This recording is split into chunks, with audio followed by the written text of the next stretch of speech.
Masejet Gittim, en la página Nun Vav 56, la carilla A.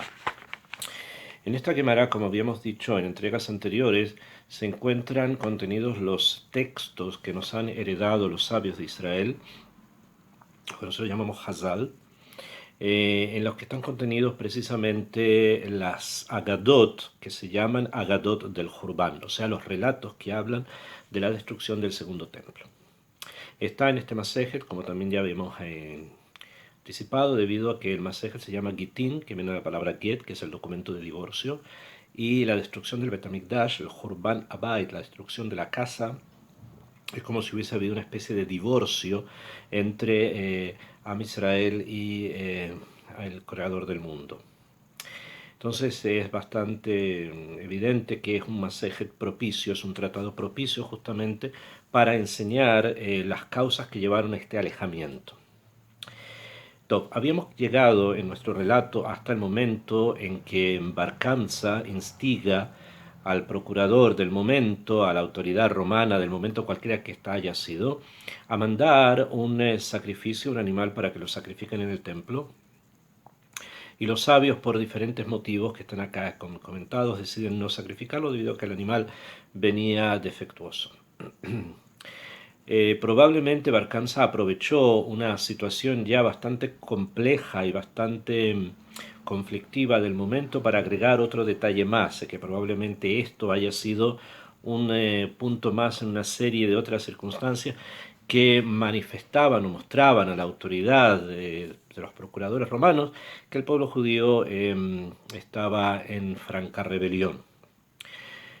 Detalles más específicos del momento, en todo su contexto, ya sea también particular, o sea, dentro de Eretz Israel y global, en el sentido del Medio Oriente y también de todo el Imperio Romano, los podemos encontrar en un historiador judío de la época que se llama Flavio Josefo, que él escribió un texto en griego que se llamó La Guerra de los Judíos, así se llama su libro. No sabemos si él así le llamó, pero es un libro que es conocido con ese nombre, donde están relatados prácticamente todos los detalles del momento, de lo que ocurre hasta la destrucción de Jerusalén y las destrucciones de otras ciudades previas también. Y allí él desarrolla, abre la yería, abre como si fuese el tema y nos muestra detalles, o sea, baja a más puntos específicos de la rebelión. Entonces vemos que hubo como muchos acontecimientos que mostraron de una u otra manera delante del Imperio Romano de que el pueblo judío estaba en pie de rebelión. Entonces puede ser que nuestra Gemara nos enseñe un punto, que este punto, desde la perspectiva de Hazal, es el más relevante a nivel espiritual, pero que probablemente en la perspectiva global haya sido otro detalle más de esta rebelión. Después de que esto ocurre y ya se ha decidido que hay un enemigo, o sea que el pueblo judío habitante en la tierra de Israel del momento es el enemigo del Imperio Romano, entonces ocurre lo siguiente. La Gemara continúa y dice: Shedar Alayehu mandó, o sea, los romanos mandaron en contra de ellos, en contra de Am Israel, o sea, y hay un contra, y hay un enemigo, le Neirón Keisar, a Neirón el César. Kikate, cuando él vino, Sheda Gira la Misrach, arrojó una flecha hacia el oriente. Ata Nafal Birushalayim. La flecha vino y cayó en la dirección de Jerusalén. Ok, antes de ingresar al resto de los detalles que Hassan nos trae sobre este personaje, primero tenemos que ubicarnos. Nerón es un personaje histórico, existió. La memoria que nosotros tenemos de él es de un ser, de un personaje, de un emperador oscuro, nefasto, de acciones que fueron muy criticadas. Si vamos a suponer que esta forma en que hemos recibido la memoria de este César es correcta, entonces estamos delante de una persona bastante corrupta. Sin embargo, no es posible saber de una manera completamente segura, y eso los historiadores van a tener que de alguna manera abrirnos a entender, Behemet, qué de cierto hay en muchos hechos históricos que se registran, si estos ocurrieron o no ocurrieron. Normalmente en la época del Imperio Romano, la historia de Roma era escrita en base a dos grandes principios. Un primer principio, el principio mitológico, de mostrar al pueblo romano su ascendencia divina, o sea que ellos provenían de héroes, o sea, de hombres que fueron engendrados por los dioses, que los dioses tuvieron eh, relación con mujeres humanas, ahí se engendraron los grandes héroes, uno de ellos Eneas, de los fundadores de Roma, Lacio y Rómulo, Remo, o sea, toda una serie de esquema mitológico en el cual se basaban para entender de que su ascendencia era una ascendencia que iba más allá del humano. Entonces, eso es un punto. Segundo punto, el hecho de que se relataba la historia desde una perspectiva sobre la cual el que la estaba relatando en el momento trataba de dignificar al elemento de poder, al factor de poder que en ese momento tenía. Y si era una historia que estaba construida en la época de los Flavios, por ejemplo, que es después de la destrucción del templo, Tito, o Vespasiano I, después Tito, que son de la familia de los Flavios, entonces obviamente la historia que iba a ser contada era una historia que iba a ser favorable al factor de poder del momento. Y así después, en cada una de las épocas, incluso también después, cuando ya los romanos abandonan la religión pagana y se entregan al cristianismo, también los historiadores cristianos van a tratar de alguna manera escribir o reescribir la historia de Roma desde la perspectiva que ellos tienen sobre sí mismos, y por lo tanto todo aquello que hubiese sido en contra o que no hubiese estado en el kibún de la dirección a lo que iba el Imperio Romano a hacerse cristiano es nefasto, es oscuro, no es bueno. Y entre ese grupo de personas está Nerón. Por lo tanto, Behemet, a un nivel simple, la historia recibida de Nerón podemos, por lo menos a nivel pashut simple en una primera instancia, ponerla en tela de juicio. La Gemara nos va a enseñar otra cara de este personaje histórico. Tenemos otra perspectiva, que es la perspectiva que los sabios nos quieren indicar. No voy a ingresar al tema si el personaje Nerón, que está escrito en esta Gemara, Masejet Gitim, realizó o no realizó las acciones que están escritas acá. Simplemente tenemos que aprender de lo que está escrito acá, qué es lo que los sabios nos quieren comunicar. Lo primero que vemos de el César Nerón, que así lo llama la Gemara acá, es el hecho de que realiza los augurios. O sea, los romanos tenían por costumbre, en cada momento que ellos tenían alguna cosa importante que realizar, ya sea un combate, ya sea algún tipo de planificación militar o de ceremonia, que estaba incluido el futuro de alguna manera de una provincia del imperio entero, hacían augurios, o sea, le consultaban a los elementos de la naturaleza a través de sus propios sacerdotes si era favorable o no favorable. ¿Bien? Y eso es lo que Nerón hace, tirando flechas para saber cuál es el destino que le espera a él en esta campaña, que es una campaña a la que lo han mandado en contra de Jerusalén.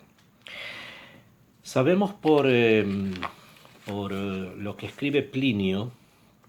Plinio es un historiador, y también no solamente historiador a nivel de historia de hechos, sino que también más bien un historiador a nivel de historia natural, o sea, que describía cosas naturales, cosas que tenían que ver con la naturaleza.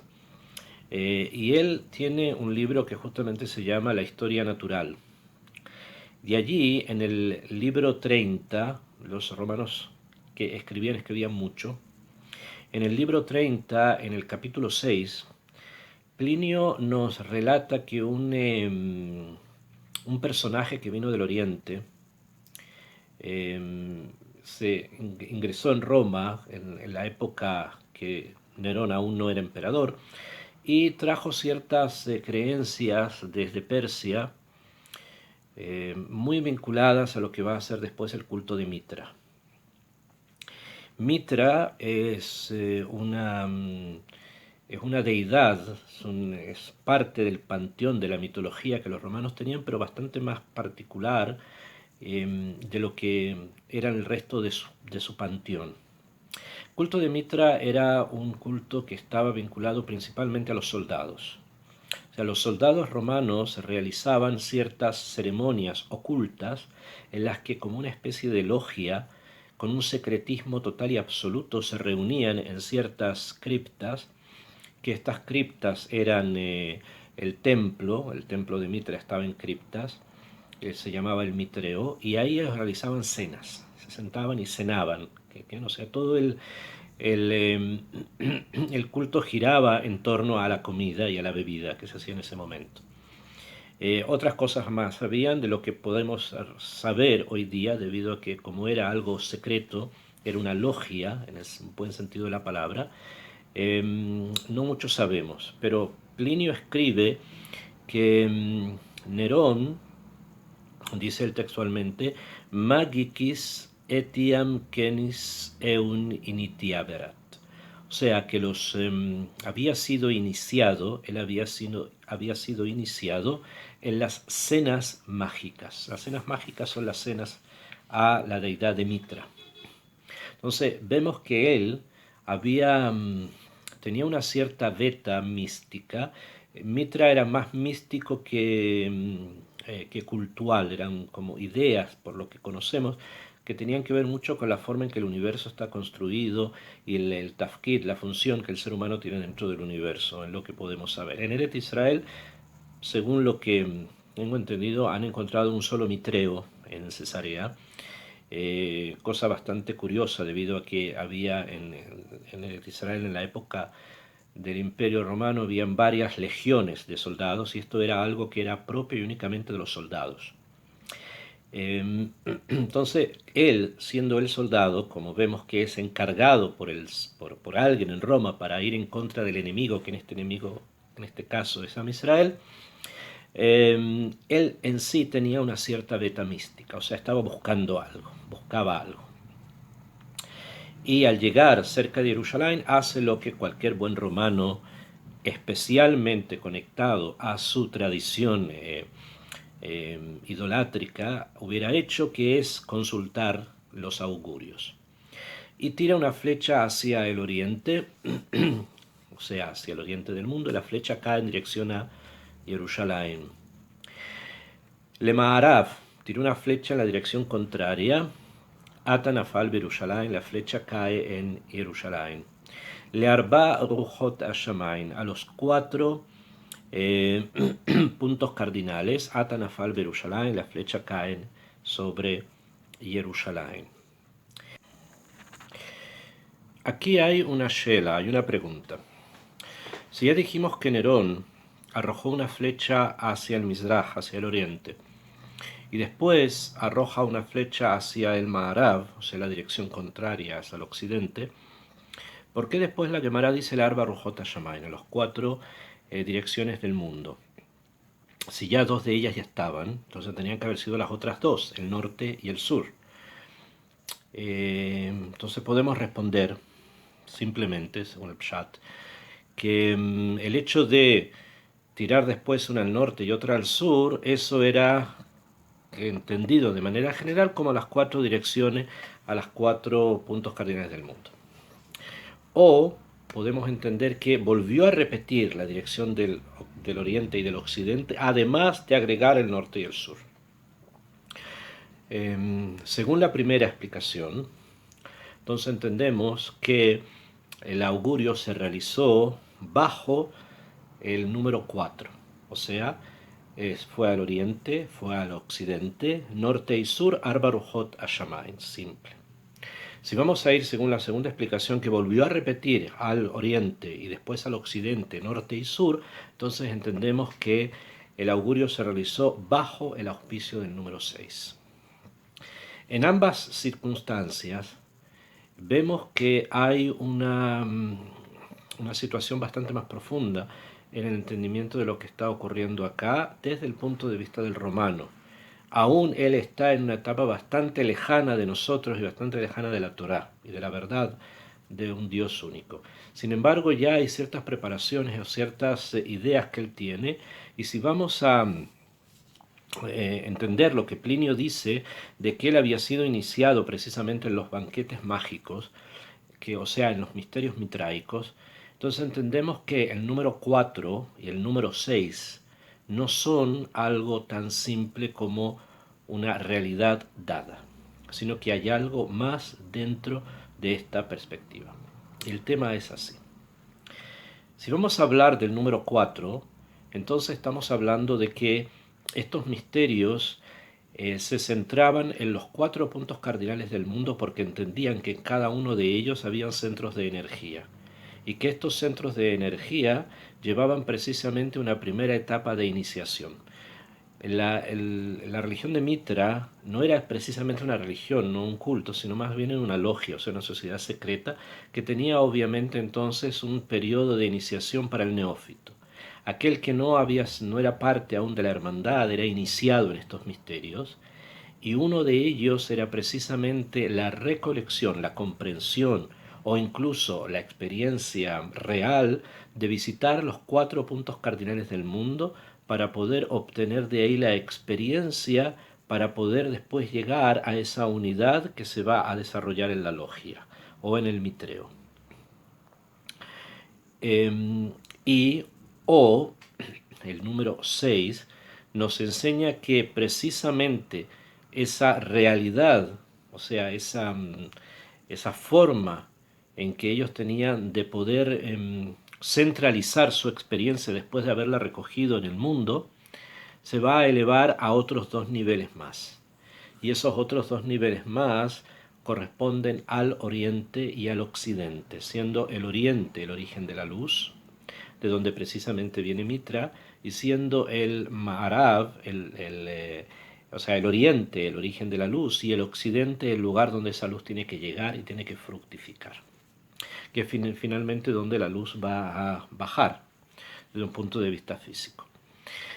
Estas ideas, que son conocidas más o menos dentro de lo que se conoce como los misterios mitraicos, de los cuales Nerón era partícipe, al parecer están como aludidas en la Guemará, están como presentes en la Guemará de aquella etapa previa en la que vivió Nerón, porque Nerón va a tener un cambio, y este cambio se ve inmediatamente después de este detalle, el detalle de las flechas, cuando la Guemará nos dice así: Amarle Leyanuka le pregunta a un niño, Psok li psukeja, le dice a un niño, dime un pasuk.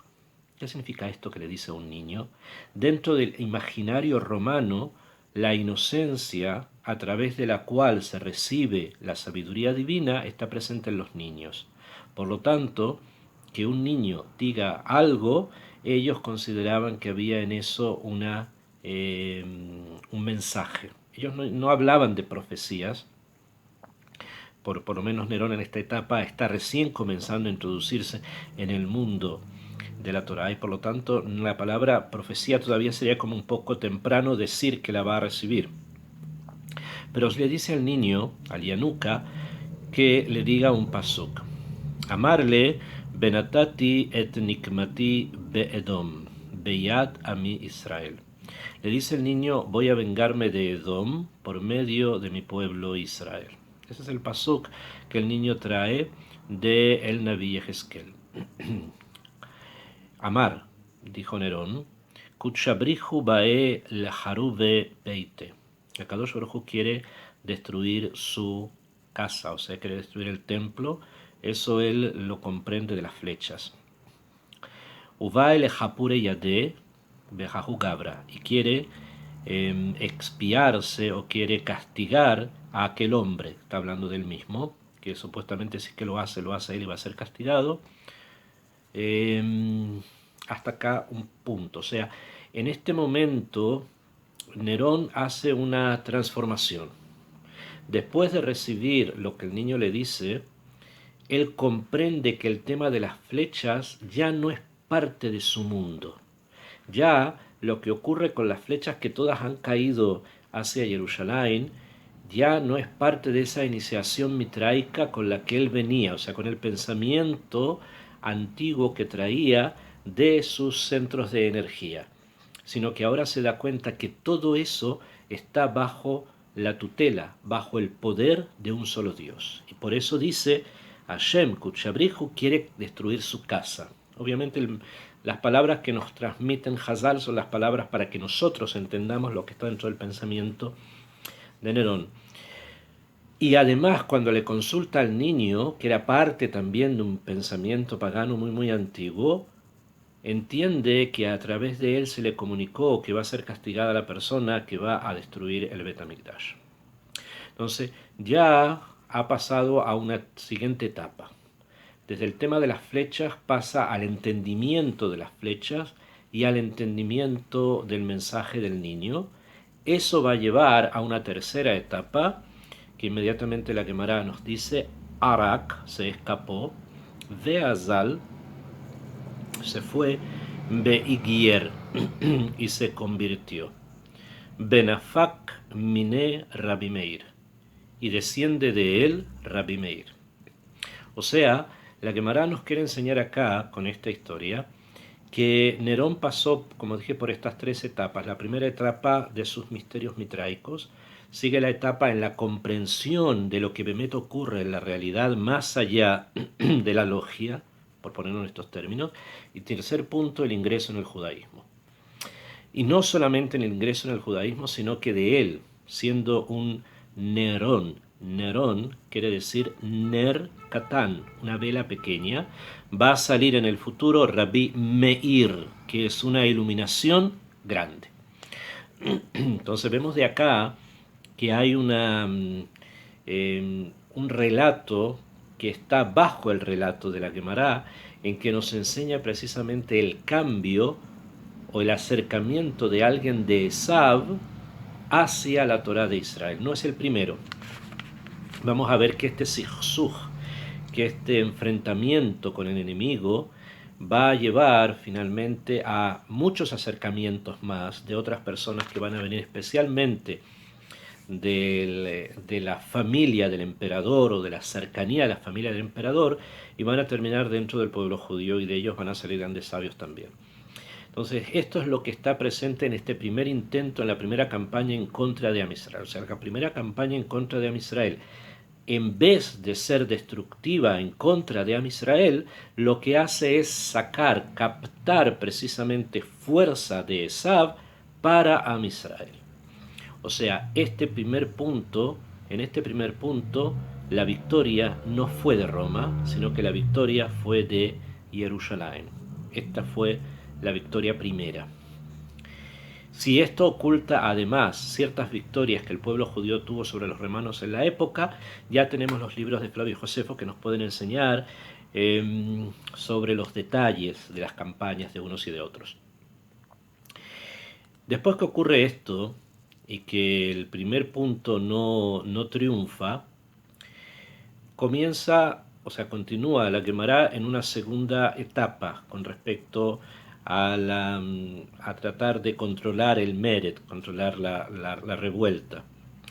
Y la Gemara dice, Shadre ilavayu le Aspasianus Keisar, ata tsar ale telat shane.